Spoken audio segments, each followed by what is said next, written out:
नमस्कार दोस्तों, जैसा कि आपको पता है कि भारत के सभी राज्यों में पीएम आवास योजना का मोदी के तीसरे कार्यकाल में पहली कैबिनेट बैठक में मंजूरी दे दिया गया है। ये 3 करोड़ प्रधानमंत्री आवास योजना का लाभ सभी राज्यों में दिया जाएगा। तो चलिए जानते हैं इस योजना का लाभ किनको मिलेगा और किनको नहीं। कौन कौन सा डॉक्यूमेंट्स की तैयारी अभी कर लेना चाहिए, क्योंकि नया टारगेट आने वाली है पीएम आवास योजना के अंतर्गत भारत के सभी राज्यों में। तो चलिए वीडियो को स्टार्ट करते हैं। आई होप आप सब बढ़िया होंगे। अगर आप चैनल पर पहली बार आए तो चैनल को कर ले सब्सक्राइब और प्रेस द बेल आइकन, ताकि आपको हर एक चीज़ का इन्फॉर्मेशन मिलती रहे। इस योजना में किस किस को लाभ मिलेगा और किनको नहीं मिलेगा, पहले हम इस टॉपिक पर बात करते हैं। फिर हम बात करेंगे आपको कौन कौन से डॉक्यूमेंट्स तैयार करके आपको रख लेना है। इस योजना का लाभ उनको दिया जाएगा जिनका कभी किसी भी प्रकार का कोई योजना से आवास योजना का लाभ नहीं मिला हो, चाहे पीएम आवास योजना हो या फिर किसी राज्य सरकार द्वारा चलाया गया आवास योजना के अंतर्गत आवास हो। यदि आपको किसी भी प्रकार की आवास योजना का लाभ नहीं मिला है और आपका खुद का कोई पक्का मकान नहीं है, तो ही आपको इस योजना के अंतर्गत आपको लाभ मिलेगा। तो ही आप इस योजना के अंतर्गत फॉर्म भर पाएंगे, क्योंकि फॉर्म भरते समय आपके घर का एक जियो टैग भी लिया जाएगा, घर का एक फ़ोटो लिया जाएगा कि आपका वर्तमान में आपके घर की स्थिति क्या है। क्या आप पक्के घर में रह रहे हैं, या फिर आप मिट्टी के घर में रह रहे हैं, या फिर आप झोपड़ी में रह रहे हैं। क्या आपको सच में घर की ज़रूरत है। तो दोस्तों, इसी को देखने के लिए ऑनलाइन जियो टैग के माध्यम से फ़ोटो लिया जाएगा आपके वर्तमान में आपके घर की स्थिति क्या है। क्या आप पक्के घर में तो नहीं रह रहे, कौन सी परिस्थिति में आप अभी रह रहे हैं जिसके उपरांत आपको घर की ज़रूरत है।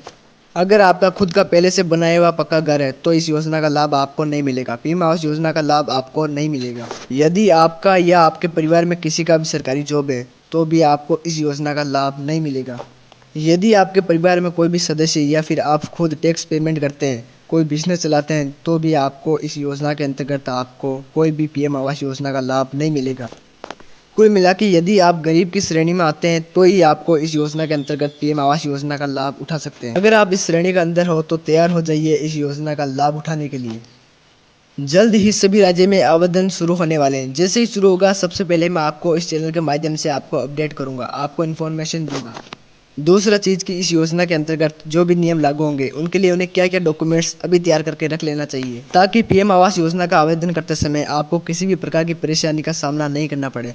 तो सबसे पहले आपका जो पहला डॉक्यूमेंट होगा वो है आपका आधार कार्ड। जैसे ही आवेदन किया जाएगा तो लाभार्थी का आधार कार्ड बहुत ही ज़्यादा महत्वपूर्ण होगा, क्योंकि इसके बिना आपका जो आवेदन है वो साइज नहीं हो पाएगा। दूसरा चीज़ है लाभार्थी के घर का राशन कार्ड होना चाहिए। राशन कार्ड है तो ही आप इस योजना का लाभ लेने के हकदार बन जाते हैं।